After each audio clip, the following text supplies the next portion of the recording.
So hello everyone, I'm welcome to my review of My Hero Academia episode 18, season 3, episode 56 altogether.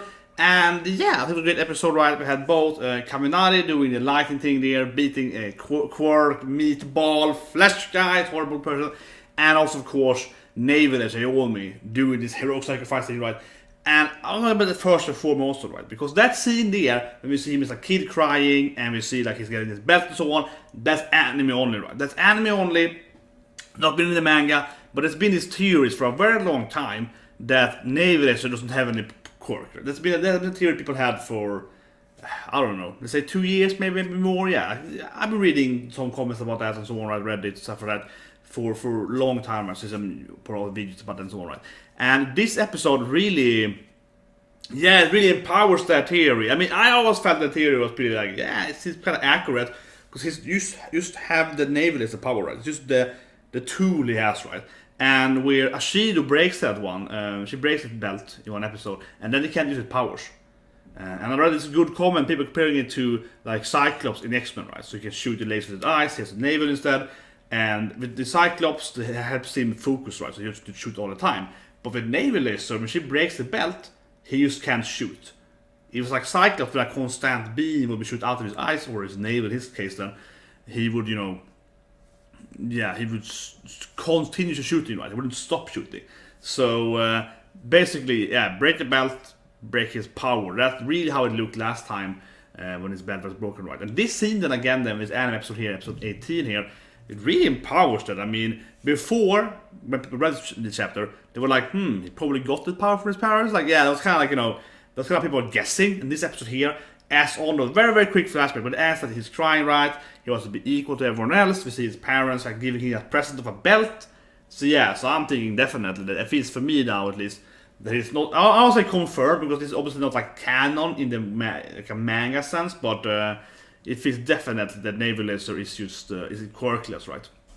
And it is purely a supportive belt though, which is really bad built for this because he gets pain, right? But on the same time, now his parents gave him like a quirk power-ish in a way, and yeah, I guess you give him a lot of power, and that's why his body takes damage too, because it's not really, can't really handle that, you know, the tool, right? So yeah, I think that's what this episode, at least for me, is the most important there. This is probably as a quirkless tool user, yeah, definitely. That being said, though, if you regard the whole, disregard the whole quirk thing, I think it was a great scene though, when he's like, I am taking the bait, you know, I'm sacrificing myself, you're gonna get me, I am flamboyant, I am super fancy, come and get me, guys. So I love the whole scene, that was really great with that, and everyone's like trying to, of course, trying to get him, and, well, to save him with bird and bigger birds, but,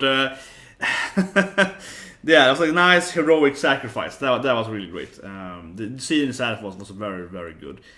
I will say one thing though, and I'm kind of like, I wish kind of that someone would lose though, right? Yeah, it's a little bit like he's doing this sacrifice and he doesn't actually lose, and everyone else also seems to be, you know, Minetta was that right? Everyone's just fine, right? Everyone seems to just beat them. Ashido, they all carry on like no problem. It's kind of like maybe a few of them should lose there. They're all gonna lose eventually, I suppose, right? But it's like kind of like, come on, maybe it's too easy for them. But it was a great scene nonetheless though. But yeah, I think the quirk thing though, with the extra flashback in the anime, really looks like he has to have a quirk. That still is the most important thing I'm carrying on from that scene.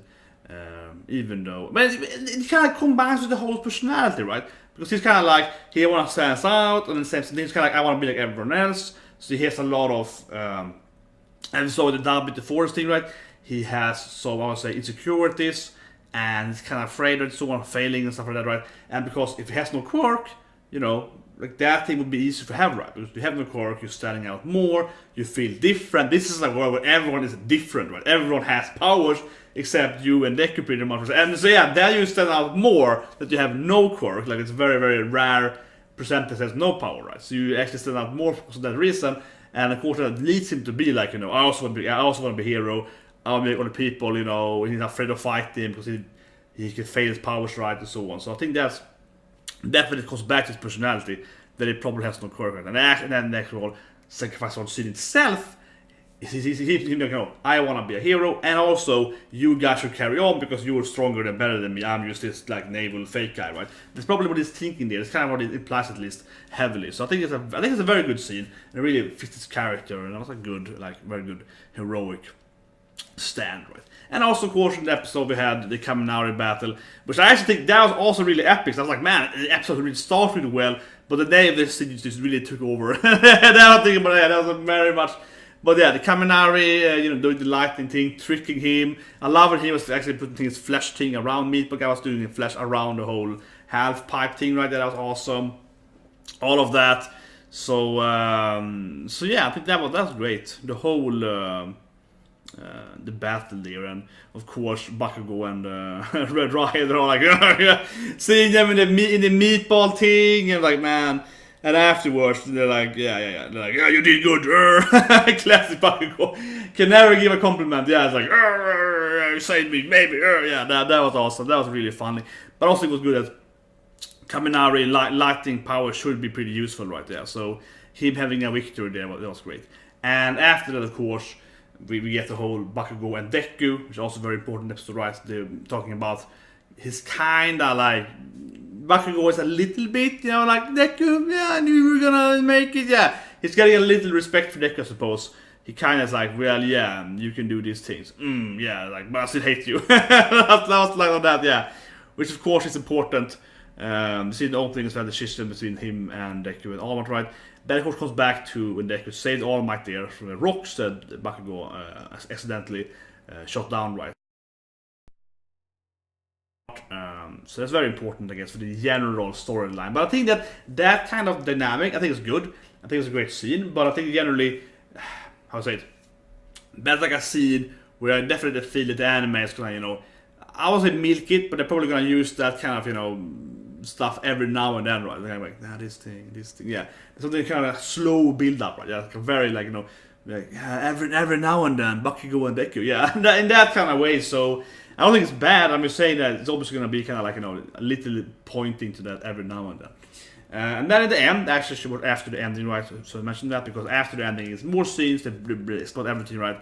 And it's starting the next trial to get your, you know, to pass this exam, right? Some people are out now, and now they aren't enemies anymore, or they're kind of are, I suppose. Yeah, but they are. But next thing, they're not going to be like enemies. They're more going to be like they're more like play versus the environment, yeah, and it's like a limited environment, so you have to do something faster than the other ones. So you are still competitive against each other, but you can't attack each other really like you're doing right now, right? So that's a bit different there. So you're gonna have to compete and so on. But yeah, I think that the only thing the episode could have done more, in my opinion, is probably break up a little more of the other characters. We see, of course, Kami and so on, yeah. A little more of the other characters is probably what could have been added more, I would say. Kind of their build up. There's some couple of scenes they have now and then, yeah, they're staring at them like, and at the beginning we had, of course, like the evil Deku. It was clearly dear Deku, right? And he's like, oh, I can do this thing. He's like, man, this guy looking like an evil guy right now. Anyway, I hope you liked this review. I hope you liked the videos and the dirty ways where to subscribe, hit that like button, and I'll see you guys later today with Yuna and of course Attack on Cybo, and tomorrow Attack on Titan, and so on, right? So have a great day, guys, and I'll see you.